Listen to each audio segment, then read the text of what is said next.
Lula na ONU. Como manda a tradição da Organização das Nações Unidas, o presidente do Brasil faz o discurso de abertura da Assembleia Geral da ONU. Claro, em 2023 não foi diferente. Depois de 20 anos, Lula retoma essa ribalta, esse palco, para dar os recados que o Brasil considera importantes para o mundo. E em pouco mais de 20 minutos, Lula posicionou em questões bastante relevantes da contemporaneidade. Por exemplo, a questão das mudanças climáticas, a perspectiva ambiental, a desigualdade cada vez mais brutal entre países ricos e países pobres, o desmerecimento dado pelas essas instituições multilaterais como o Banco Mundial, FMI, aos países em desenvolvimento.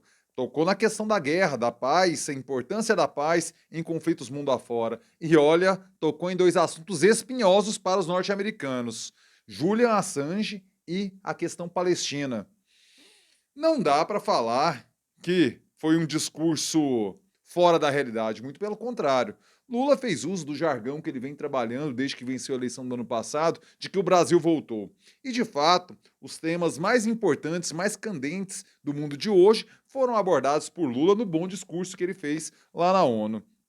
E eu acho que deu posicionamento de que o Brasil se importa com alguns princípios que foram deixados de lado nos últimos anos na diplomacia brasileira. Foi um discurso muito bem escrito, muito bem pontuado, na perspectiva das relações internacionais, da diplomacia, muito assertivo do que o Brasil pensa no mundo, claro, de acordo com este governo que está eleito.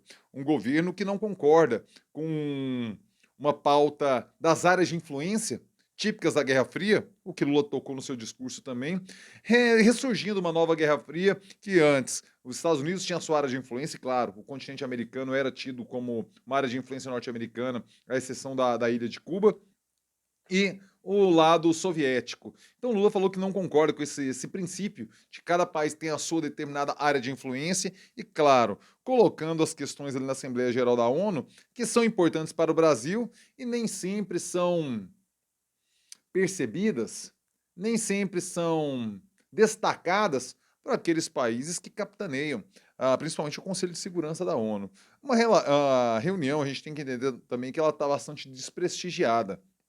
O Biden é a maior liderança global que está lá. Claro, tem a estrela do Zelensky, ali, inclusive a comissão ucraniana, pertinho da comissão brasileira. Mas assim, Macron não foi, a Alemanha não está presente, somente com representantes, né? Mas o Scholz alemão não está, o Macron não está, claro, o Vladimir Putin não estaria de nenhuma forma lá nesse encontro. Mas eu acho que o mais importante é que nós temos novamente um presidente da República que sabe o que são essas organizações de caráter multilateral e que compreende o papel do Brasil no planeta. Tanto que a agenda do Lula está disputadíssima para encontros bilaterais, ou seja, quando um país senta com outro para tratar de temas que são de pertinência para ambos. Quando Jair Bolsonaro ia, por exemplo, no ano passado, nem ficou 24 horas lá porque não tinha ninguém que quisesse falar, ninguém queria uma foto com o Jair Bolsonaro, ninguém queria falar com ele. O Brasil estava completamente escanteado porque ele era uma figura tóxica, completamente radioativa na perspectiva da geopolítica mundial. Hoje não. Hoje o Brasil é um imã. As pessoas olham com interesse, os investimentos olham para cá, o gringo interessado em investimento, em ganhar dinheiro, olha para cá com atenção, com curiosidade, porque o posicionamento do Brasil, o tal do Brasil voltou, ele volta a ser novamente. O gringo olha para o Brasil com uma atenção que não olhava há muito tempo, claro, por conta da postura um tanto quanto fora da realidade de Jair Bolsonaro.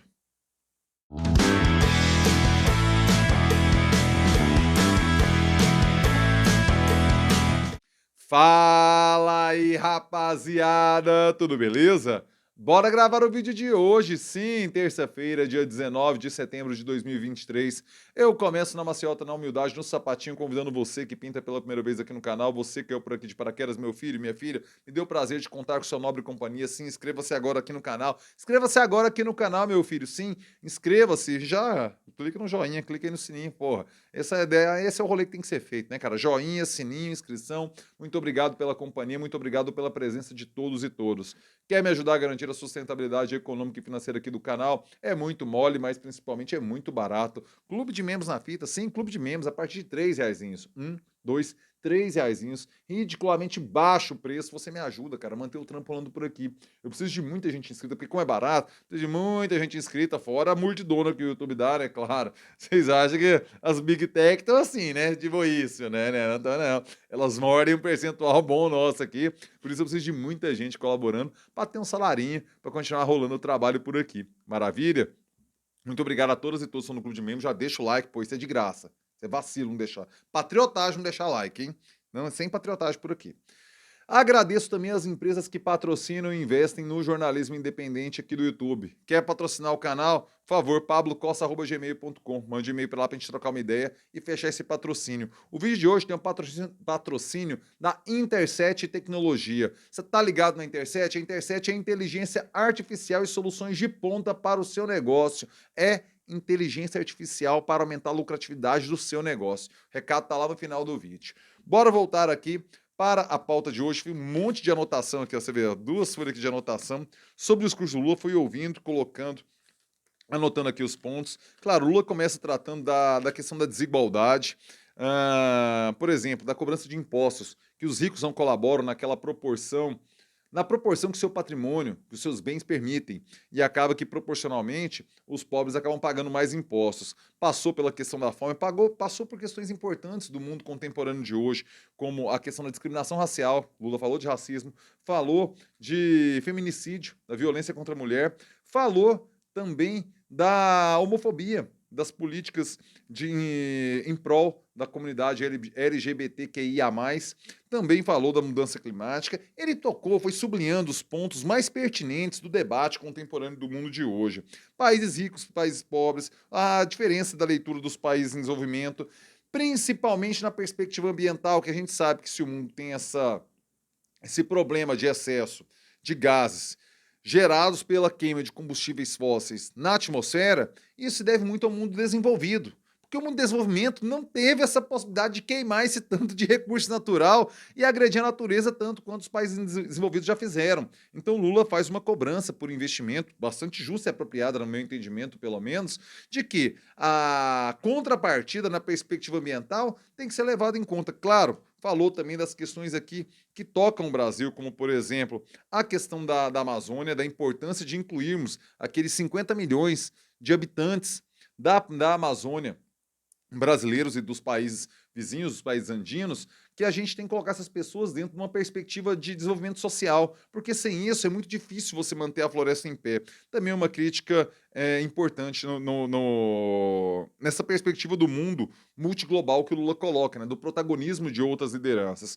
Fez uma crítica à guerra. A Ucrânia, você percebe que ele não colocou a Ucrânia como a principal guerra, o principal conflito militar da contemporaneidade. Ele faz uma crítica dos gastos em relação à indústria bélica, em perspectiva com outros gastos, por exemplo, da própria existência da ONU, da subsistência da ONU, e cita a questão da Palestina, e esse ponto é uma cutucada tremenda, porque sabemos o que Nova York representa, os judeus de Nova York representam para a construção de Israel, e claro, quando você faz uma defesa do Estado palestino, como Lula fez na sede da ONU, historicamente muito alinhada aos interesses de Israel, isso é de uma coragem diplomática bastante, uma ousadia diplomática bastante considerável, assim como a defesa da liberdade de expressão por meio do Julian Assange, em que a gente sabe da perseguição que os Estados Unidos faz ao trabalho dele, e Lula, com uma atitude corajosa, diplomaticamente falando, fez a defesa desses 2 pontos, do Estado palestino e também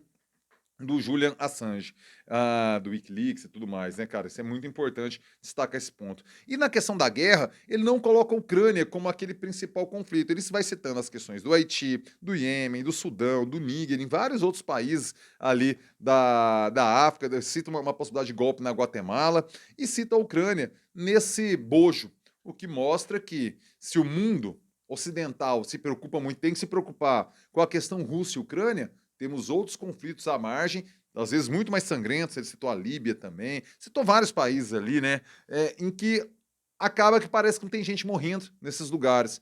Então foi muito inteligente do Lula destacar isso e mostrar que esses organismos multilaterais, por exemplo, não só na perspectiva econômica, como o FMI e o Banco Mundial, mas também a própria ONU olham muito para o lado e não olham para o outro. Esse foi um ponto que Lula destacou. Eu acho que um ponto interessante ali que ele coloca é a crítica ao neoliberalismo por meio da política de aplicativos que vilipendia os direitos trabalhistas, vilipendia o salário do trabalhador. Esse ponto acaba que às vezes vai passando batido, os aplicativos versus as leis trabalhistas, tá? O Lula, claro, fazendo jus à sua origem sindical, destaca isso num microfone privilegiado, como é o da abertura da ONU. Por fim, acho importante também destacar a crítica que ele faz do neoliberalismo que leva à extrema-direita. A gente sabe que, em particular aqui no Brasil, não em todo país acontece isso, viu, gente? É bom destacar. Mas aqui no Brasil, a experiência do Brasil, a extrema-direita adotou um discurso neoliberal, radicalizando e colocando como política pública. E aí o Lula faz, né, a crítica, que sai do extremo neoliberalismo para o extremo nacionalismo retrógrado. Eu acho que também foi importante esse paralelo. Agora, por fim, eu acho que a gente tem que colocar aqui também uma perspectiva pessoal. Pensar que 20 anos depois, em que Lula fez a sua estreia, no ano de 2003, na ONU, ele volta destacando problemas que já poderiam ter sido destacados, e certamente não, eles foram destacados, a questão da fome, por exemplo, já 20 anos atrás. E você vê o quanto patinamos, né? 20 anos depois, tudo que se passou no mundo, que se passou na vida pessoal de Lula, inclusive o tempo que ele ficou 1 ano e meio na cadeia, condenado por Sérgio Moro, aquele o parcial, que nem tinha competência, foram e também julgado parcial para no que envolvia os processos envolvendo Lula. Ele volta a essa ribalta, a esse palco, tendo que repetir coisas que já falou 20 anos, né? Parece que a música do Cazuza cabe bem pro Lula agora, né? Eu vejo o futuro repetir o passado. Não chega a ser ironicamente triste, eu diria. Quero saber a sua opinião. Comentário aqui embaixo. O que você achou do discurso do Lula? Eu vou colocar a íntegra do discurso do Lula aqui embaixo para que você assista, caso não tenha visto. Como falei, 21 minutos e pouquinho. Você assiste ali. E aqui é a minha reflexão, minha opinião sobre os pontos de destaque, alguns recortes que eu achei interessante fazer. Tem algum ponto que ele falou que eu não comentei, que se você achou importante o Lula ter tocado e eu não coloquei aqui, ou então, diferente, que o Lula não falou e deveria ter falado, por favor, comentários aqui embaixo. Diga-me o que você acha, diga-me o que você pensa, se é o BRICS, enfim, comentário na fita. Chegou até aqui, like, meu filho, joinha esperto, joinha que fortalece, joinha que faz o vídeo chegar mais longe. Deixa agora seu like, meu filho. Quer me ajudar a garantir a sustentabilidade econômica e financeira do canal? Já falei lá atrás do Clube de Membros na fita, meu filho. Então valeu, essa gorjetinha aqui embaixo. Pei, valeu, gorjetinha na veia, gorjetinha na fita e claro, tem o Pix. pablocosta@gmail.com. Pix.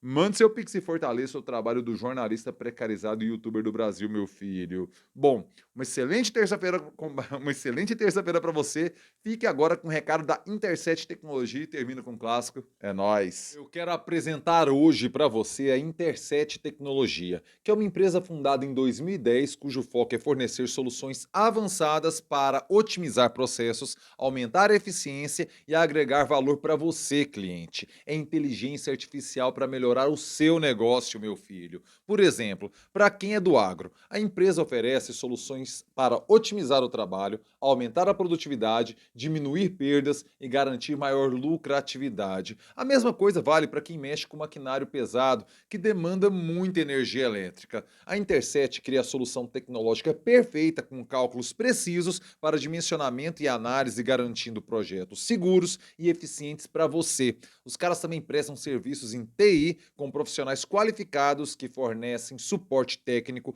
dão consultoria e desenvolvem sistemas personalizados para você. E o principal, se liga, a Interset desenvolve inteligência artificial para o seu negócio. Vamos supor que você trabalhe em uma indústria e não tem a menor ideia de qual é a vida útil de cada peça do maquinário, por exemplo.